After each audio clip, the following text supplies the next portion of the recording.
Let me ask you something personal for a moment. You've worked your whole life, paid into the system year after year, and you were told that once you reach retirement age, Medicare would be there to take care of you. No surprises, no confusion, just peace of mind. But for many seniors, especially after 70, that promise doesn't quite match reality. And today, we're going to gently pull back the curtain on a few things most people aren't told up front. In this video, we're talking about the shocking truth about Medicare and 5 common services that many seniors assume are covered, only to find out later they're denied, limited, or quietly pushed back onto you to pay for. This isn't about fear, it's about clarity, confidence, and making sure you're not caught off guard when you need help the most. So let's ease into this together, starting with something that surprises almost everyone the first time they experience it. Here's the first thing that catches seniors off guard. You go into the hospital, maybe for surgery or a serious illness. The doctors do their job, you stabilize, and then comes the moment you're told you'll need some rehabilitation before going home. That sounds reasonable, right?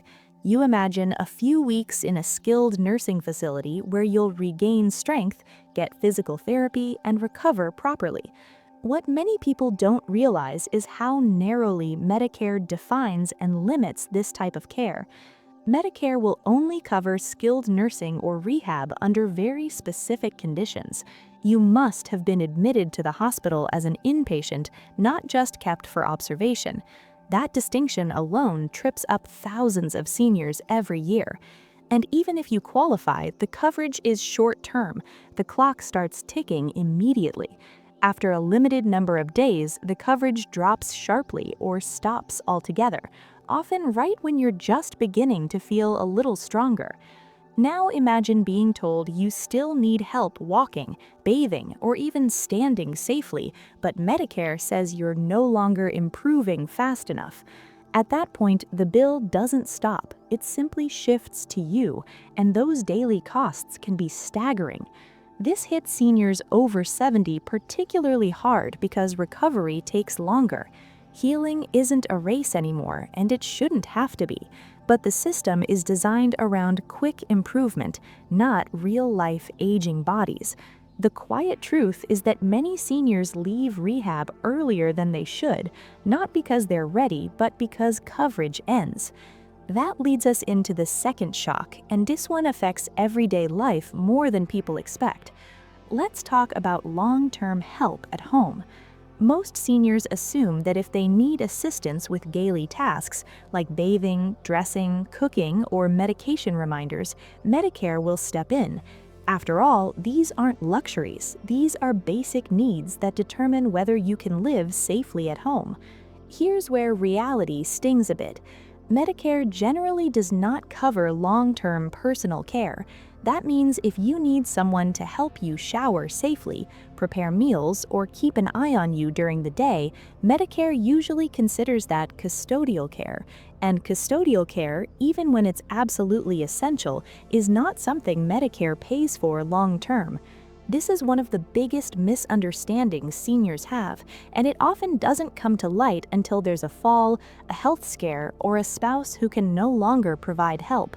Families are suddenly scrambling, trying to figure out how to pay for in-home aids or deciding whether someone needs to move out of their home sooner than expected. What makes this especially painful after 70 is that independence becomes more fragile. You might be mentally sharp but physically slower. You might be fine most days, but one bad day can change everything. And yet the support that helps you stay independent is often the very thing that isn't covered. I've spoken to seniors who say, if I had known this earlier, I would have planned differently. And that's really why we're having this conversation now.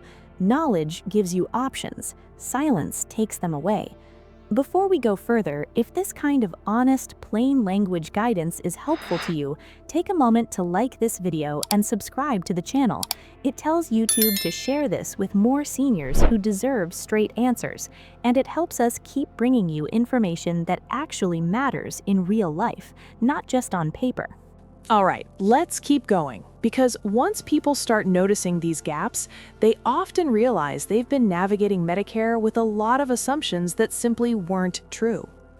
There's another area where the denial feels especially personal because it affects how you see the world, how you hear your loved ones, and even how confident you feel stepping outside your home. I'm talking about routine vision, dental, and hearing care. Most seniors are genuinely shocked to learn that original Medicare generally does not cover routine eye exams, eyeglasses, hearing tests, hearing aids, dental cleanings, fillings, crowns, or dentures. These aren't cosmetic extras. These are core parts of daily functioning. Poor vision increases fall risk. Hearing loss contributes to isolation and depression. Dental problems can lead to infections, malnutrition, and serious health complications. And yet, for many people over 70, these needs grow more urgent just as coverage quietly disappears. You might notice your hearing slipping and finally decide it's time to get help. You schedule an appointment, go through the testing, and then you hear the price of hearing aids. Thousands of dollars, out of pocket. The same goes for dentures after tooth loss, or even basic dental work to prevent bigger problems down the road. What makes this especially frustrating is that seniors often delay care because of cost. They tell themselves they'll manage a little longer. They turn up the TV, avoid social gatherings, chew on one side of their mouth. Over time, those small compromises chip away at quality of life. Medicare's silence in this area isn't just about money. It changes how people live day to day.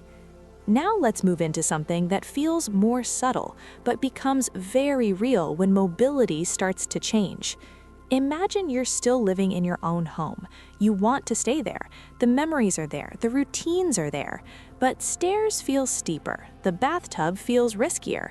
Getting up from a low chair isn't as easy as it used to be. Many seniors assume that Medicare will help with home modifications, things like grab bars, wheelchair ramps, stair lifts, walk-in showers, or widened doorways. After all, these changes prevent falls and hospitalizations. They keep people independent longer. They save money in the long run. But in most cases, Medicare does not cover home modifications. That means when safety becomes an issue, the financial responsibility lands squarely on the senior or their family. For someone over 70, especially on a fixed income, this can force painful choices. Do you spend savings to make the house safer, or do you risk another fall? Do you move out sooner than you wanted simply because adapting the home feels out of reach? This is one of those moments where people realize Medicare is more reactive than preventative. It will help after an injury, but often not before one happens. And that approach doesn't align well with the realities of aging, where prevention is everything. There's another moment when denial feels almost insulting, and that's during emergencies. You might assume that if an ambulance is called, Medicare will automatically cover it. But coverage depends on strict criteria. Medicare generally only pays if the ambulance transport is deemed medically necessary, and if traveling any other way would endanger your health.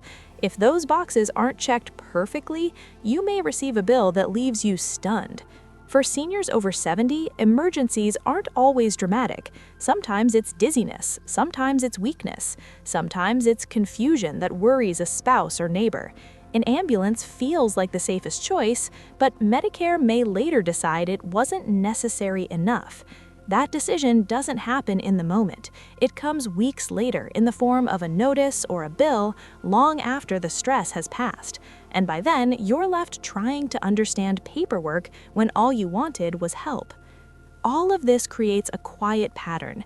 Medicare steps in strongly for acute, short-term medical treatment, but pulls back when it comes to ongoing support, prevention, and the everyday realities of aging after 70. Seniors aren't failing the system. The system was simply never designed to fully support long-term independence. If you're feeling a little unsettled right now, that's understandable. Most people do when they start seeing these pieces clearly. But awareness is powerful. When you know where the gaps are, you can start thinking differently about protection, planning, and asking better questions before a crisis hits. Now let's talk about the last denial, because for many seniors, this is the one that hurts the deepest, not financially at first, but emotionally. It's the moment when someone realizes that Medicare was never meant to be a long-term safety net for aging itself.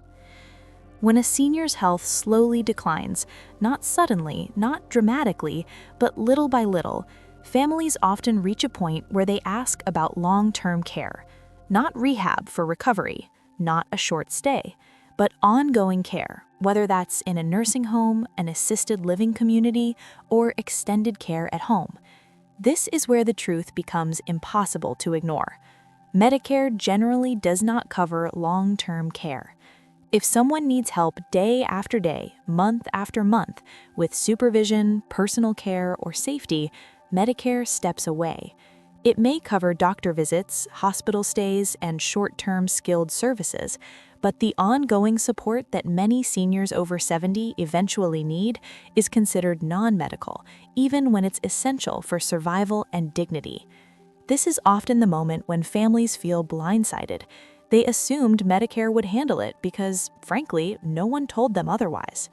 Suddenly, they're faced with costs that can reach thousands of dollars a month. Savings that were meant to last a lifetime start draining quickly, and decisions that were supposed to be made calmly are now made under pressure. What makes this especially painful is that needing help is not a failure. It's a natural part of living longer. And yet the system treats it as something separate from healthcare, as if aging and health were unrelated. Now, here's the part I want you to hear clearly, because this isn't meant to leave you discouraged. Understanding these limits doesn't mean you're powerless, it means you're informed. Many seniors who learn this truth early take steps that give them back control. They ask better questions during doctor visits. They look closely at supplemental plans or Medicare Advantage options. They talk openly with family about preferences before a crisis hits. They plan for support the same way they once planned for retirement. And most importantly, they stop blaming themselves when Medicare says no. The denials we've talked about aren't personal, they're structural. Medicare was designed decades ago at a time when people lived shorter lives and family caregiving looked very different. The world has changed, but the rules haven't fully kept up. So if you take one thing from this conversation, let it be this: you deserve clarity, you deserve honesty, and you deserve to make decisions based on reality, not assumptions. We've walked through some hard truths today, but they all point toward the same empowering idea. When you know what Medicare will not do, you can build a plan around what you truly need. Small adjustments made early can protect independence, dignity, and peace of mind far longer than people realize. If any of this sounds familiar, or if you've had an experience where Medicare coverage didn't work the way you expected, I'd love for you to share it in the comments. Your story might help another senior feel less alone and more prepared. And if this video helped bring clarity to a confusing topic, please give it a like and consider subscribing to the channel. We focus on honest conversations, practical guidance, and helping you feel confident navigating this stage of life without fear or confusion. Remember, aging doesn't mean giving up control. It means learning how to protect what matters most in a system that doesn't always explain itself. You've earned the right to live with confidence, comfort, and dignity. Here's to staying informed, staying empowered, and living your best life at any age.